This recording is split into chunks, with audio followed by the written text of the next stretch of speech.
Makaistorya kag Bisaya. Oo, gamay lang. Wow, grabe ka nice, no? This is a fail. I did not do good whatsoever. And no, not surprising, okay? I'm not super good at that stuff. Eggs. You use eggs in baking, right? Well, I make a lot of eggs.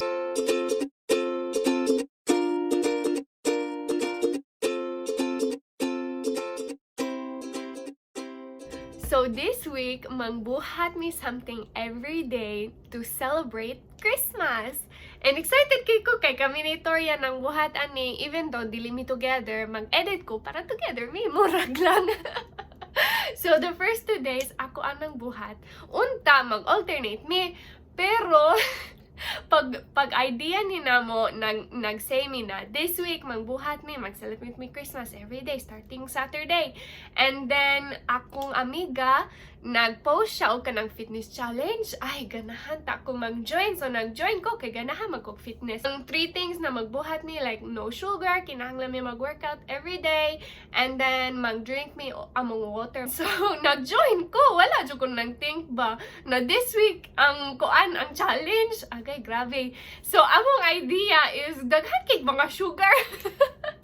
So, instead of alternating ang beginning kay kinahanglan ako kuan sa sugar kay starting man ang challenge kay Monday. So, day 1, unta, mag-drink me og hot chocolate. So, nag-ask ko sa humbana, pwede ta maka-adto sa kanang Dunkin Donuts ba? Magkuha tag hot chocolate. Mag-date noon.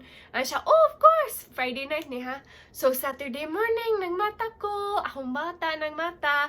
And then, hala, pag-change na ko sa iyang diaper, nagkita ko grash. Agay, grabe, Jud. Cover sa iyang tanan body. So, ay, hadlok ko. Nag-iwan ko sa humbana, kinanglan tumagato sa hospital, oy. So, nag-ato mi sa hospital. And gutom ko, so nag-stop mi sa Dunkin Donuts on the way to the hospital. And then, nagkuha mi og hot chocolate. Cheers! Cheers! I think kinanglan ko mag-tell ninyo na okay akong bata. Ang doctor nag-ingon kay the rash is just kanang sensitive ang iyang skin. Day 2 on the schedule was bake cookies. We're gonna make cookies and we're gonna make hot chocolate cookies. We've never made these cookies before, and actually we have never baked before together as a couple, have we? No. First time? I've done my fair share of baking. And okay, so first time dyan sa akong bana mag-make og cookies. And actually, mag-bake period. Wala siya naka-bake sa una. Fair share of baking. Oh, name what you baked before. No bakes. That doesn't qualify. What else? I've made mac and cheese. And eggs. You use eggs in baking, right? Well, I make a lot of eggs. At first, nag-iwan siya, huy, Lena, ganahan ta ko mag-kuan, mag-mix. Tanan, sure ka? Kay murag, lisod kaayo ni sa imo haba. So, nag-show ko niya unsa iyang ibuhat, and then, you know, ako nagbuhat sa majority para lami ang cookies. Don't forget about your mother. It's fine. It's melting. Oh, you're scaring me.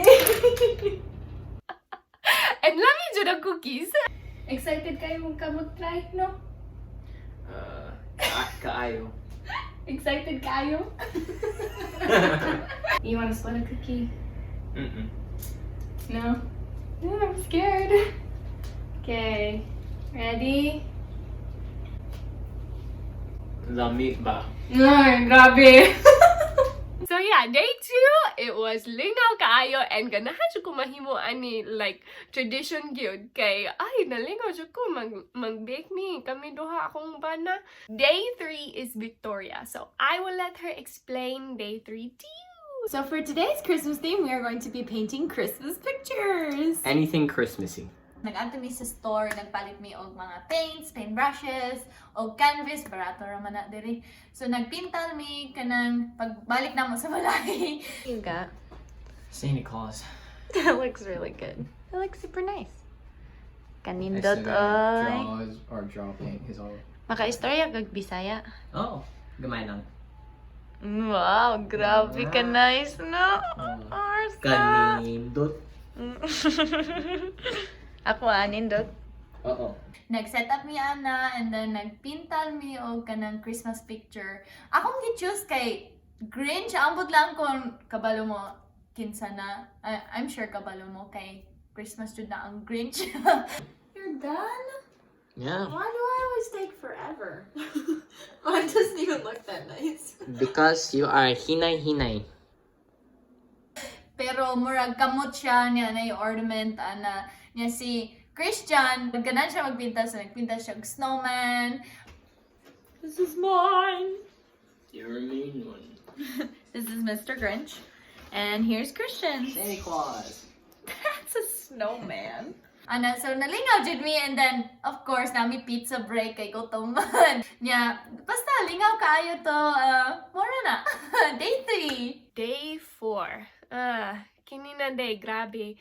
Mata ko, sakit ko. Sipon ko, and then akong throat kay scratchy kaayo, and then labad kaayo akong ulo ba. So, naglantang lang ko og Christmas movie. Nagkuha ko sa akong tea and akong tissues. And then nag-ato ko sa akong couch. And wow, nice kayo. Nagtanaw ko kanang, I don't know if makakaila mo or like kay balo mo unsay Hallmark.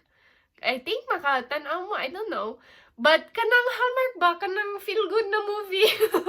Ang babae, ganahan sa lalaki, and then namang minyo sila, like cute kayo ba? Monkeys ba? Cute. So nagtanaw ko sa Christmas movie. Lingaw kayo. O day 5. Day 5, nagpalit mi og ornament para sa among tree, sa among balay, among Christmas tree. Pero kato na day kay among anniversary, 1 year. Nagminyo na may 1 year. Yay! Pero naadto mi kanang trip, mag-adto mi magganan mi mag-snowboard. So nag-adto mi kanang nagpalit na mi og ticket, dress mi og kanang snow gear ba. So nag-adto mi. Unya, pag-abot na mo dito, andam na mi mag-snowboard. Ganan dyan mi mag-snowboard. Nga, nag-ingon sila, ay, sorry, di ay close me. Grabe ka sad na mo. So, okay ra, pero kanang, bas in January mag-snowboard mi. Kay mas daghan ang snow. So, nag-add to mi sa Hobby Lobby. Store na, dali nice kayo na store ka na mga craft store. So, nag-add to mi, niya, nagpili mi og ornament. Tradition, jud na mo magpili mi og ornament. Niya, nakita ko ato na ornament ka na mga travel fan ako og si Christian. Ganahan jud mi mag-travel. Ganan mi magbisita sa Philippines. So, para na mo, ka na mga apply jud para sa amo ha. So, nindot kayo na ornament. So, nagbalik mi sa balay niya, among gihang sa among Christmas tree. So, every year, magbuhat jud mi ana. So, that's it. Day 5! Day 6, making a parol. Now this day, oh, why did I do this to myself? Trying to make a parol for the first time ever. Never ko nakahimo ani before. So, hopefully, it turns out good. I had a few problems. The first problem was my fault. So, pag idea ni nako, I just wrote it down and I googled it and I said, kanang how to make a Filipino parol. And pag Google nako, it looked like all you need is bamboo sticks, tape, and tissue paper. And a little bit of like glue gun or something yan na. So, that's all I ordered. Wala ko nang tanong YouTube video, which was my fault. The second problem was not my fault because nag-order ko og 2 kinds of bamboo sticks. And pag come in, they said one was out of order, which okay, out of stock. And then the other one was so big. These are the only ones that Walmart na-give nako. So, I think I have to cut it and make sure na sakto ang size. I didn't want to make a big one, but nang-give sila na ko ang big na stick, so I don't know. Okay, let's try it. I started my YouTube video and I went to watch the first few seconds and I realized, oh no, I need rubber bands. And these bamboo sticks will not work. And so I tried tape first and that did not work, obviously, because tape will not make it stretch ba. If kay balo ka mag-make og paron, please pasensya lang. So I tried tape and it did not work. So nag-get ko sa glue gun and I tried the glue gun and that sort of works. So I went with it and I tried to glue it all together. Took a break to say, I wish nag-get ko og rubber bands kay my star looks a little not like a star. It's the best I could do. I made one because I thought that's how you make a parol, is just you make one. I continue watching my YouTube video and realized, hala, they need me to make two. Grabe yun.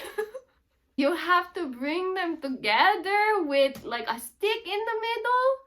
So I changed my idea. I cannot make a parol because I could not make it all stick together with the glue gun and then you add something and it's supposed to bend like that. That's not gonna work.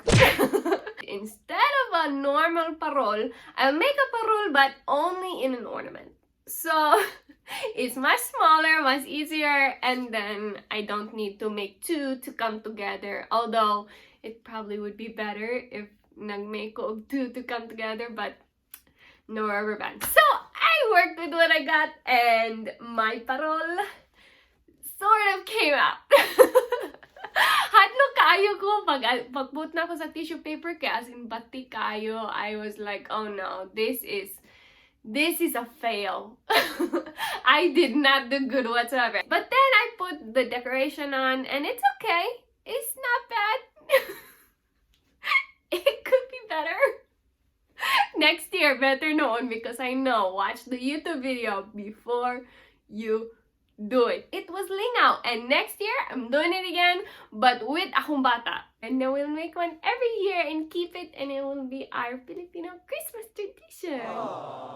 And day 7, the last day, is another day ng Victoria ng buhat. Kabalo mo, I think if nag-watch mong previous video mo, ato ko og kanang horse farm. So nag-adto ko sa morning horse farm, nya nag-clean ko sila mga stalls, nag-ride ko og horses, then balik ko sa balay. Kanang gamay ra jud akong time sa ako, ay sige mag-wrap sa ako mga gifts. So akong gi-wrap ang mga gifts. Nagdali ko kay moadto ko sa simbahan kay nami Christmas program practice. So nagdali-dali ko na dagan ko pero kanang at least na ako isang nag-wrap ko. If ganahan mo aning video and you have ideas for more challenges na ganahan mo that magbuhat mi, leave in the comments below. Mag-read mi sa mga comments and then hopefully makabuhat mi sa mga challenges. Kay lingaw kayo ni na challenge. So leave it in the comments. Salamat sa pagtanaw and Pookie!